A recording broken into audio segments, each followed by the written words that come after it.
Hello everybody, I'm glad you're here today. Today is July 31st, 2024. In this video, we're going to talk about Israel. We're going to talk about some things happening in my corner of the world today that I'm like, that was not on my radar, all right? So that's something I want to talk to you about, and what I wrote down this morning as I was worshiping, I'm going to read that to you.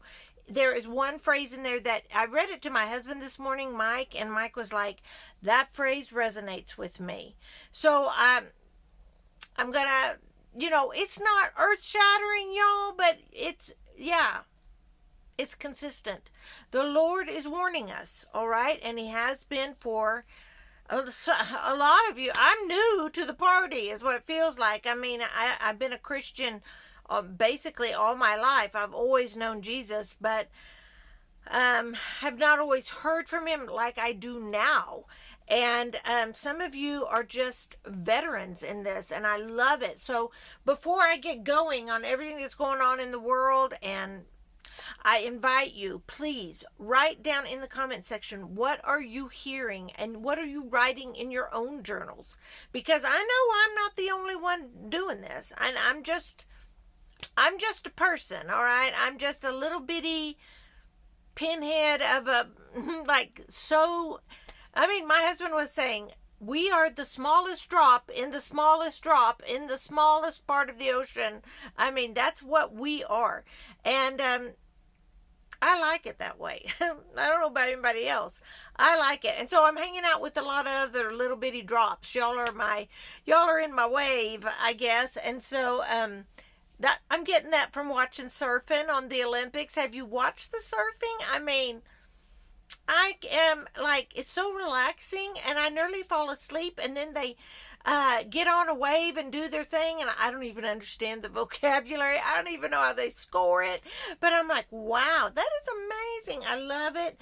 They're in, oh y'all, I always say it's Tahiti. No, it's Fiji. I can't remember. Whatever I say, my family always corrects me. I'm like, oh yeah, let's go to Fiji. And they're like, Mom, it's Tahiti. But I can't remember which is which. So anyway, y'all can correct me. Feel free. I don't care. I don't have to know everything. So, yeah. So anyway, we're all small potatoes, right? So we've got to pull together. So tell me what you are hearing in the spirit. And then I also invite you to put down your intel. I know that sounds kind of exciting and like the French underground, right? But that's kind of what we're doing now. It nearly feels like it. What are you seeing in your area? And then I'm going to tell you what I saw in my area today. So I'm not going to go there right now.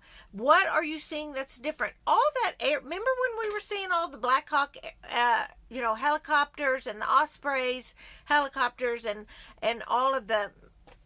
I've seen planes in formation fly over me, like 3 right over my house. I've had the B-1 bomber fly over my house. All of that stopped. So that's not happening much anymore. So there's that. That was all unusual. I've lived here nearly 40 years, all right? So when people say, oh, that's just an exercise, stop it. No, it's not, because I've lived here and I do the same thing every year. I'm outside on the same days every year. So don't tell me this happens every year, because it does not. Can y'all tell that irritates me ever so slightly? Because it does. All right, now, what's going on in Israel? This is not a news channel. All right, so I'm not going to give you all the details. You go to Duramax World News for that, NY Prepper, Canadian Prepper. I have not been at home today a lot to just in a position to just hear the news. And let's see, I'll tell you quickly what I did do. I was invited by one of my dear friends, a teacher. She's teaching first grade this year, and she's like, Gina, will you come pray and anoint my classroom? And so this morning, that's what she and I did. We go to the same church, the same gathering of believers, and that church is thriving, all right, which is exciting. But so that's what we did. I took my Bible. We read a chunk out of James 5. And then we walked in, we anointed each entrance into her classroom and prayed for protection and wisdom and love and we don't have time to mess around with playing Christian, all right, or playing church, all right. So like it's time to start praying like that. So if you know a teacher, or if you are a teacher, um, pray over your room. Pray in the halls of your, before anybody gets there. No one was even there but us. So yeah, think about that, y'all. That was really cool. So there was that, and then I had to go visit with my parents, and Tiny was there, one of our community members, and he is stinking funny. He's anything but tiny. Y'all know people like that in your community. And he's stinking funny. So he's older, and he and my parents were talking, and my mom always gives him a cup of coffee and breakfast, whatever. And I was like, Tiny, it's nearly time for senior citizens. You better. He said, what time is that? I said, it's nearly time. Senior citizens is when the older people in our community, which now I'm like one of them, which is okay because they're a lot of fun. I haven't gone to senior citizens yet, but once a month they all meet at the senior citizens building that they bought way back in the 60s, and they eat lunch. And the cool thing is the home health in the area that my daughter works for, they do a blood pressure clinic there, and so the nurses are there. They'll check your blood pressure. So it's really, really cool. But anyway, I was like, Tiny, you better get senior citizen. So anyway, so then there was that. Then I had to run to the town next to me, which brings me to my intel. All right. First of all, my corner of the world, which is the Texas Panhandle. I'm very close to the New Mexico border, all right? So I'm in the Panhandle of Texas, and there's nothing here but prairie and nice people and cows. I mean, really, that's about it. So we we are used to seeing this, like, what I was saying a while ago. We have a pattern. We have a rhythm. We are a people of, because of the agricultural community, we are a people of a cycle that's constant, that is constant year in and year out. Does that make sense? And so we have ways about us. And so when something infiltrates it and is new, we notice it. All right. So I was going to the town next to us, which is 12 miles, to the pharmacy. And I was going to pick up some meds for my mom and dad. And so as I was at a traffic light, I saw there were 5 semi-trucks with open trailers that were carrying military vehicles and generators. 5. Boom, boom, boom. The first one went by, and I thought, get your phone. But I was like driving, all right? So I'm not good, and no one else was in the car with me, so I couldn't say, Dakota, film this, So I had to totally not hit the car in front of me and get my phone and try to take pictures. And I did get a little bit a video of it. And also, I didn't want people who I know, they would say, what is Gina videoing? I mean, that's where I live, y'all. So I have to kind of go on the lowdown. So, which I'm not good at with my phone, but I did get some video of it. Some of the vehicles were the dark green, regular, remember that kind of dark green, camouflage? Is that right? Is that how you say that? Yeah. Anyway, y'all know what I'm talking about. Some of it was dark green. Some of them were the light tans. Okay? And they were traveling from, and I can't tell you exactly, don't want to tell you exactly where I live for privacy reasons, but if you can imagine where the New Mexico border is, it was on the highway going east towards Amarillo. All right? I have seen military trains. Clearly, I made a video a year or so ago about that. I have seen I haven't seen this before, where there were five a carrot. Sometimes you see one truck and you're like, oh, well, I don't even know, but five, like a caravan of them going down the road. That was different. Okay, it's a little piece of intel. It's a piece of the puzzle. Okay, so then the next thing that happened was there was so there are train tracks. We have train that go through my town, and there we have trains about every 15 minutes. Literally, we really do. I'm not exaggerating. Going both east and west, and so this train was. I don't even know how this happened, but there was a cement truck on the tracks, and the train plowed right into it this morning, causing all the trains on that track to stop. Okay, so as I'm traveling to the town that's 12 miles away, I saw once again five trains completely still, and they're long trains. Over 12 miles, there were five trains that were stationary because they couldn't move, because this one train that hit the cement truck, that it was it was like there, it's also blocking the food plant entrance and exit. So there's employees in the food plant that cannot get out onto the highway, so they're going to have to go. It's going to be a mess. I do not know how they're getting cattle in and out of there. I don't know. It's a mess. So once again, now things like that can happen, and it will delay the services. It will delay your packages, your deliveries, all of that. It messes up everything. One little thing, whether it's intentional or an accident, can cause ripples. We all know. We all know. We all lived through 2020. And at this point in my life, I'm like, I get up and think, well, what are we going to be doing today? Donning our gas masks? Probably.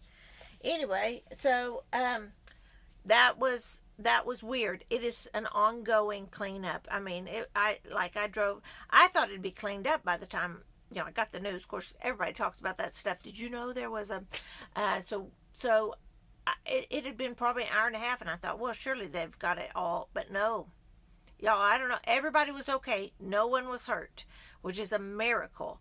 But because, man, you should have seen that. It was bad. So that happened. Yeah, and when I saw that wreck, then it was just like, I don't know, 30 minutes after that, I saw all those trucks, and I was like, I'm going to put this in the video. Now I have some content that might be remotely interesting. So I know that there are things happening also in Amarillo, which is, I've got wonderful viewer friends there that are keeping me informed about some very odd things happening there. And I don't know if I'll bring it to you or not, but just know that there, y'all know, you know already. So anyway, if you want to email me your intel, and I can bring it on the channel maybe or not, it doesn't matter to me. We'll just, whatever's compelling or whatever the Lord tells me to do. GinaLimaCharlie@gmail.com. Okay, so anyway, all right, I want to read this to you before I melt in the heat out here, because it's stinking hot today, y'all. I was asking Father during my worship time this morning. I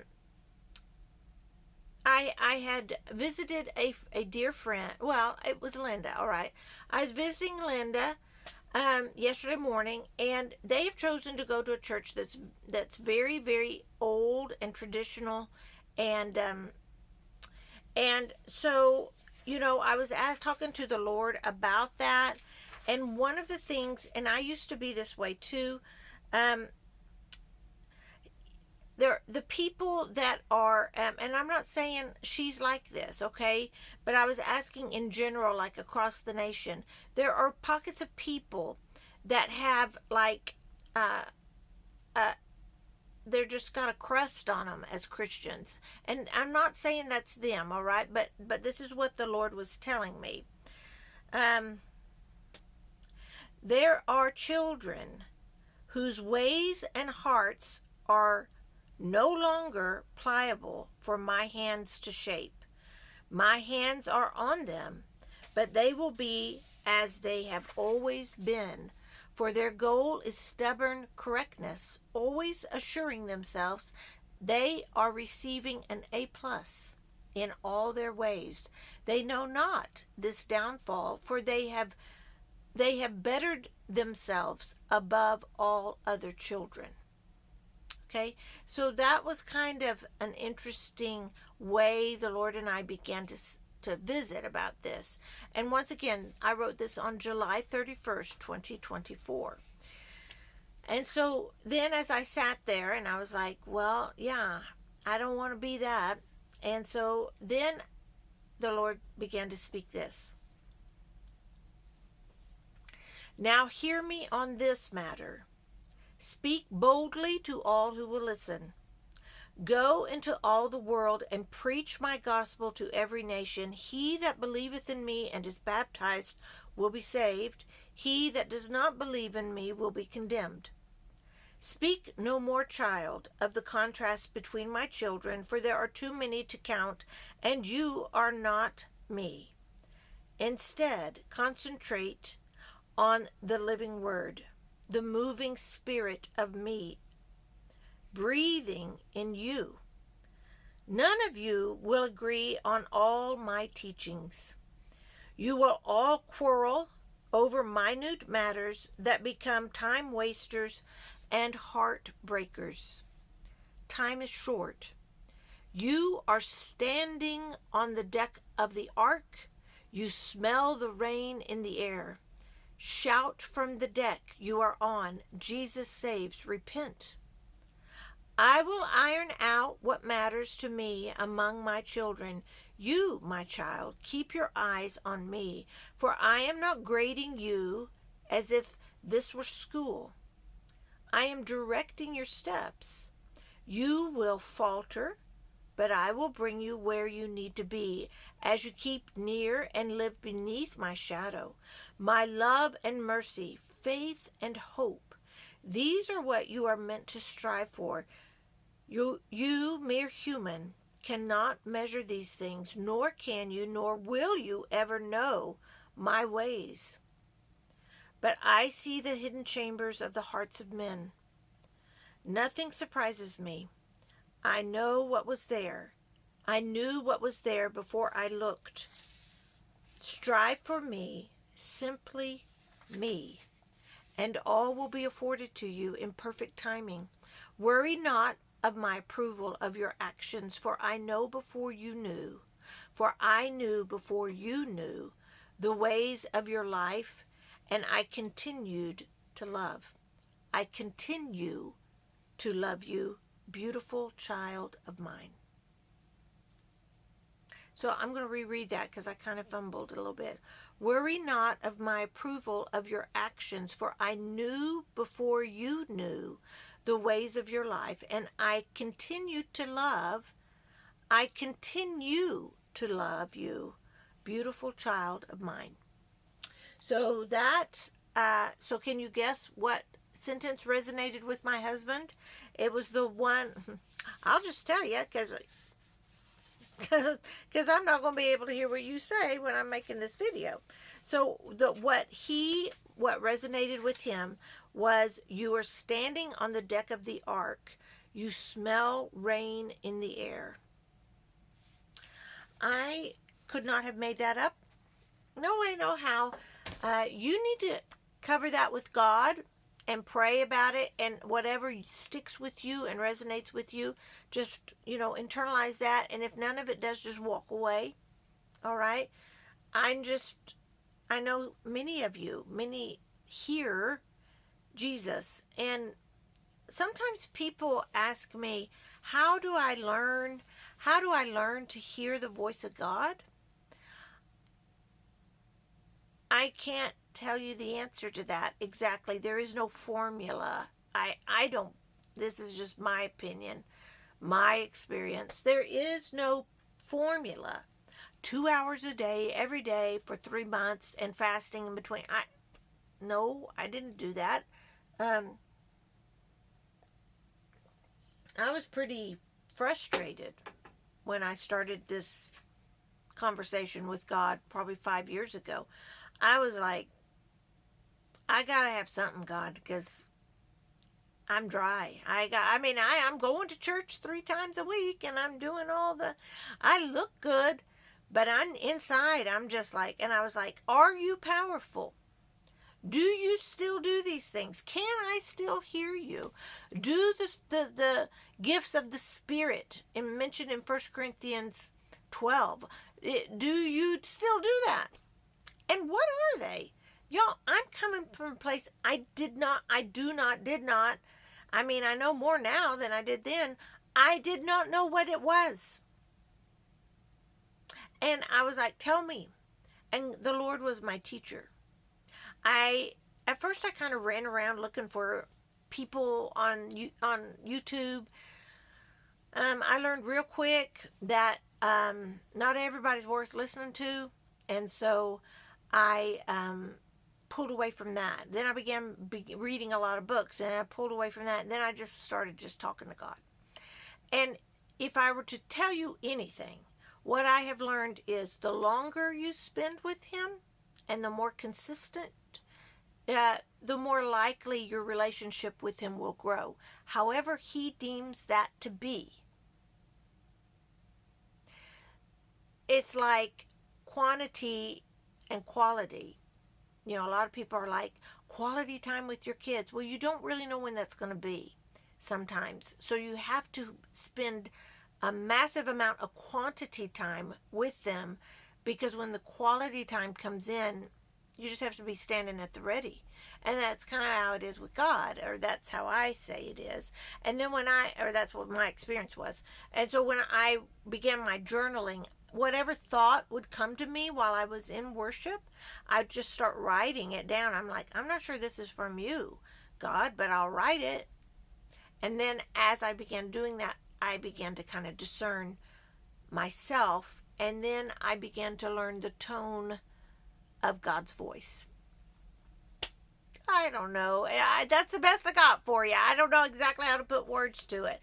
I'm suspicious of people who say, well, you've got to pray this 150 times and you've got, well, okay, maybe that wasn't what I did, but maybe it'll work. I don't know.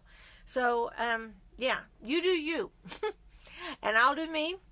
And we'll march forward and keep focused on Jesus right now. We are in very tense times, and everything that's happening right now is escalating. And so, however, now is the time to seek guidance from Father. So we've kind of gone all over the place here, but we're in serious. Iran is not happy. So I'm not sure how that's going to unfold in the next few days. Maybe it'll diffuse. I don't know. All right, gang. Whew. I'm sweating like a pig in here. I'm going to go ahead and go inside where the AC is. Tell me what you got in the comment section. Stay safe, America. This is Gina Lima Charlie. I'm out.